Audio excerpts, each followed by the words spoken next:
Hello everyone and welcome to part 10 of my Dark Souls full video walkthrough.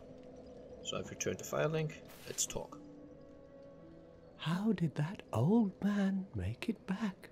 Unexpected. But I suppose stranger things have happened.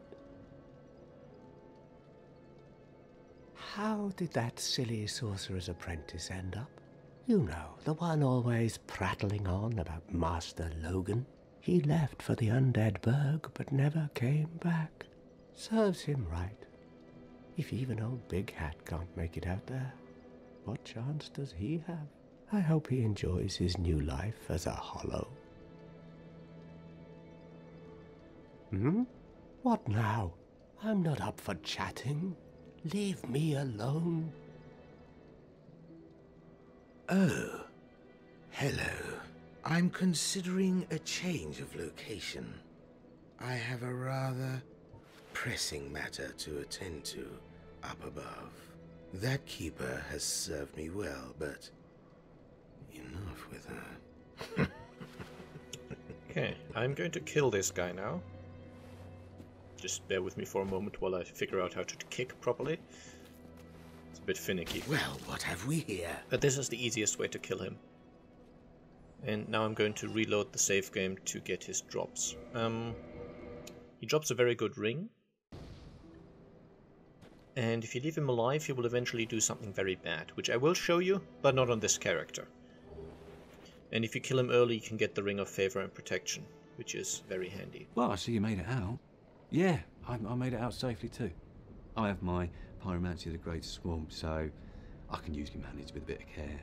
Oh yeah, by the way, I can share my spells with you.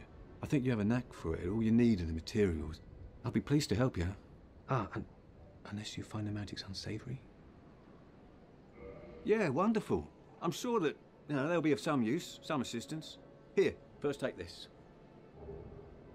A flame from the Great Swamp. Now you're a fully fledged pyromancer. Why, let's get started right now.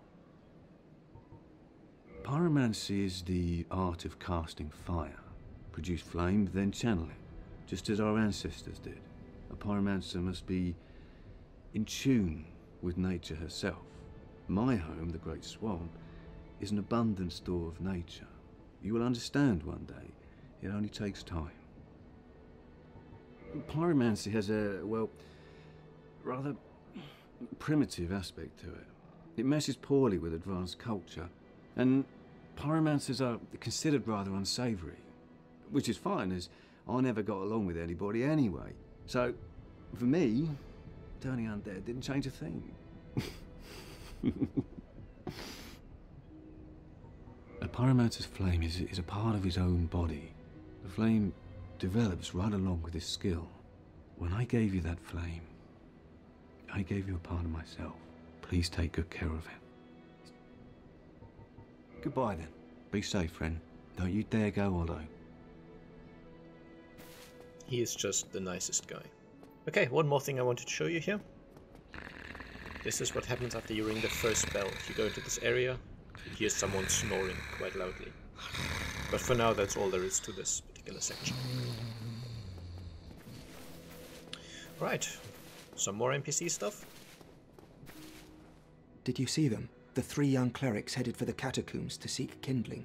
Kindling is the art of feeding bonfires. The poor young girl sent down into a tomb. What a terrible mission she is burdened with.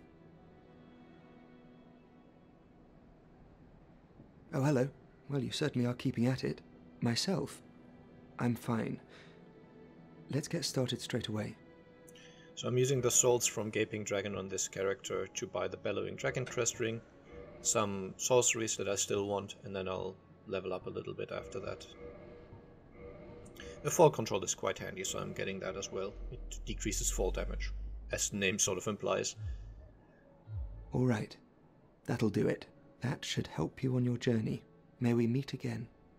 I'm spending the souls on my Pyromancer to upgrade the Pyromancy Flame a little more. I wanted at least at plus 10, but the souls actually took me to plus 12. So that's very nice. Oh, you again? Me? I've become separated from my lady. I've scoured near and far, but no sight of her. Where could she have gone? My lady, to think I swore to protect you with my life. Your Highness, where have you gone? I am entirely to blame for this. Oh, woe is me. I am unworthy, deathly so. And now the blacksmith. Ah, why, that's a fine ember you have there. I could smith some mighty weapons with one of those. Why not lend it to me? Magnificent! You won't be disappointed. I can hardly wait to get started.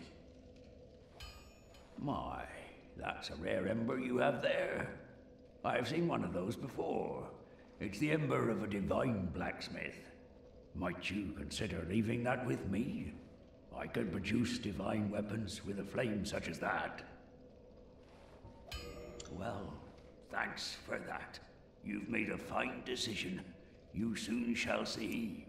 I got the divine ember for killing the butterfly, if you remember, which only this character has done yet, and the boss guide will follow at a later point. Aside from that, I'm gonna spend a few souls here just purchasing the leftover key items so I can upgrade stuff at the bonfires. But yeah, that's all this particular character will need to do here. That dialogue with Petrus, by the way, occurs when you basically come back to the area after he's departed with his friends. Okay, giving him the large ember allows you to ascend your weapons from +5 to +6. Now going beyond +6 to +7 and so on is done in the normal forge menu again. So this is a little confusing. I will do an in-depth video about that at a later point.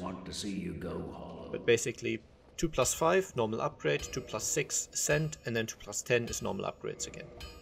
Alright, since my thief has no need for any other items right now, I'm buying the Crestus Vatorius because it allows me to grab a really cool item.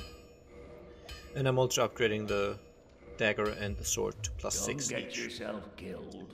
Neither of us want to see you. Okay, so I'm just going to run and speed this up. You can follow along if you like. I would strongly advise, if you're using a standard upgraded weapon, to get it to +6 at this point. And if you want to sort of use multiple weapons, and you have multiple large Titanite shards, it's probably best to get all the weapons you might want to use to +6 instead of spending the Titanite shards all on one weapon. And the reason why is that quite soon you come up to an area where you can farm the Titanite shards. And by the way, this area will be covered more thoroughly. I'm just running through and grabbing one item here. And if your weapon is +6, you can do the remaining steps to +10 at the bonfire near where you can farm the large Titanite shards. Whereas if the weapon's at +5, going to +6 can only be done by the blacksmith. Alright, and here behind this gravestone we can find the Hornet Ring. And that's it. Now into the area I actually want to visit. I've shown you sort of how to get here previously when I showed you some seek guidance messages. But now we'll actually do the area. And that's because, again, you can get a cool ring from it, which I want for the next main progression area. So before you head on, make sure to grab this key. It's required to get the ring that I'm basically doing this for. But I will just do the area in its entirety and show you everything there is to show, for the sake of completeness. And this character in particular could have done this at any point, basically. As soon as you unlock the elevator shortcut from Undead Parish down to Firelink, you can enter this area. But I decided to leave it for a little later because the area is somewhat challenging, or at least more challenging than the early game stuff that you would encounter before unlocking the shortcut. However, this particular character, because of its starting weapon, could actually do this area much earlier. Okay, so once you've curled up, you need to wait for a while before this cutscene triggers. It's normal, it just takes a moment. And then it takes you to Firelink. It takes you from Firelink, rather, to the Undead Asylum. This is the tutorial area, but it is a little different now. It's undergone some changes and will be a little more troublesome. So firstly, there's 4 torch hollows down here, and as I've said previously, these guys can really be a lot of trouble. Ideally, use ranged combat or lure them out one by one, but if they gang up on you, they can cause tremendous amounts of damage. They are not to be trifled with. Just a word of warning. Okay. Turning around here, that's a really cool feature, and the developers have left us a little clue as to what it does. So I'm just going to walk around here.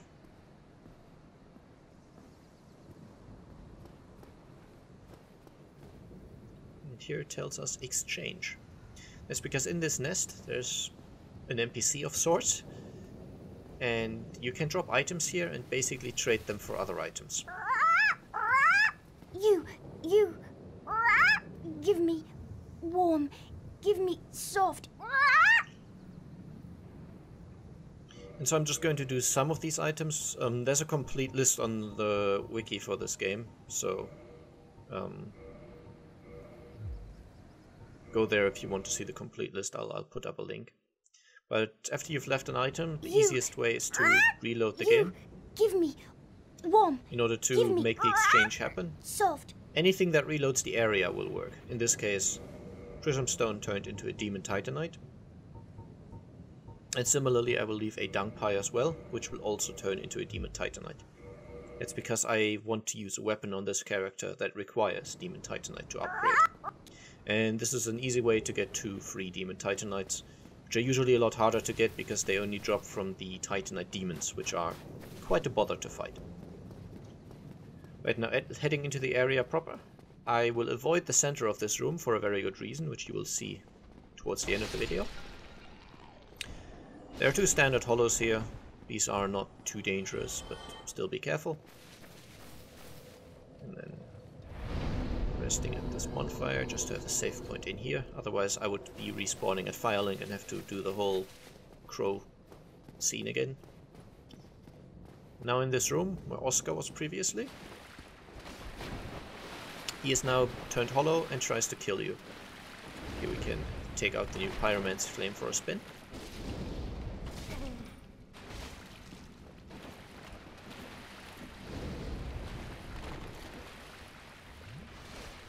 He's not very difficult, you can also parry him quite easily. But the main reason to kill him is because he drops the Crest Shield, which is one of the best shields for magic defense. And especially considering its weight and fairly low requirement, it tends to be the shield of choice when you're faced with magic damage.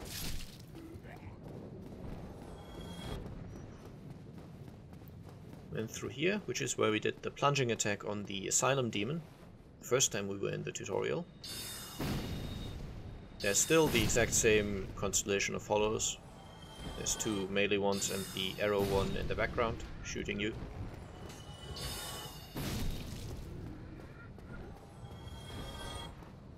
The next room has undergone some changes. There's now 2 hollows, but these are still just standard hollows, they're not difficult to defeat. But the door behind them, which was previously locked, can now be opened because we've grabbed that key from the roof in Firelink Shrine. And this allows us to grab an item we could already see earlier. It's right here, it's the rusted iron ring. And this is very handy, because it's a ring that makes it so that water doesn't impede you anymore. And because we're about to enter a swamp, this is very, very handy. I completely forgot this guy was around the corner. I expected him to stand slightly further, but anyway, there's a Black Knight here. It's not awfully difficult to kill. Beware though, the corridor is quite slim, and getting in position for a backstab can be difficult. Of course, getting in position for a parry and riposte is not. And this would have been a backstab if I hadn't messed up the timing slightly. Still, not an issue. Drops a red Titanite chunk and potentially his shield or sword. Okay, now that we've done that, there's a little more to do. So I'm just going to head back to the other bonfire in the area. Despite being so small, the area has 2 bonfires because it's essentially the same as the tutorial. And in the tutorial it made sense to have that second bonfire because that was right after you ran away from Taurus Demon. Asylum Demon, excuse me. Of course, that's not really the case anymore, but the bonfires remain. And here I'm putting the smith box to use, because I've traded some Twinkling Titanite as well. Again, the full list can just be gotten from the wiki for all the trades that Snuggly can do. And through here, there's one more thing I want to show you. This is the path to the cell in which we started the game.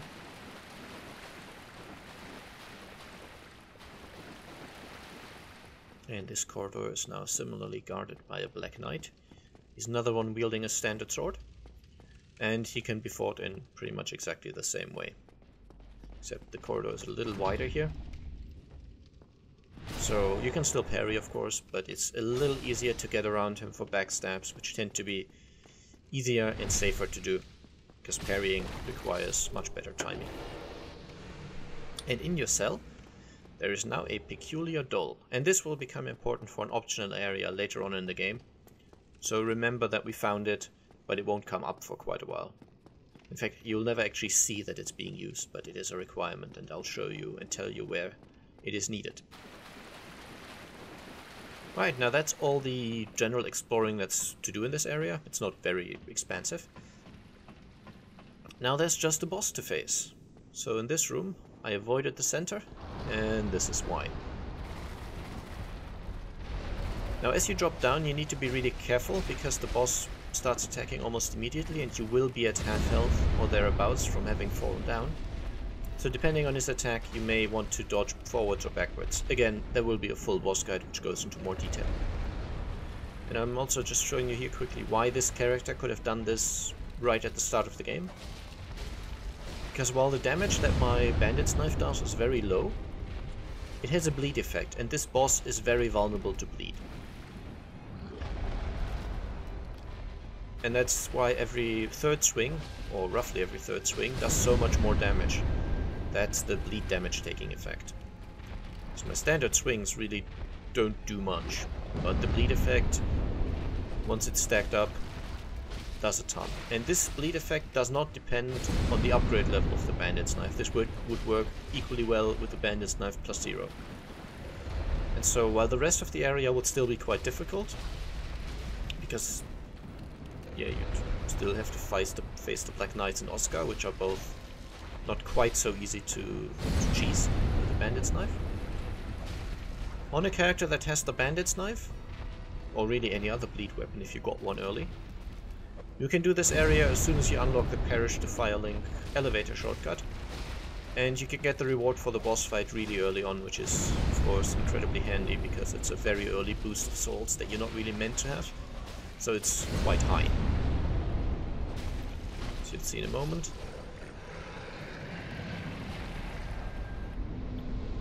Note that the boss drops a Titanite slab. You have to pick this up. It's an actual drop. It doesn't get automatically added to your inventory, but it's a guaranteed drop. And you get 20,000 souls. And of course you could get this before doing the gargoyles even, if your character had a bleeding weapon. Anything else would take a long time, but the bleeding weapon works out very nicely.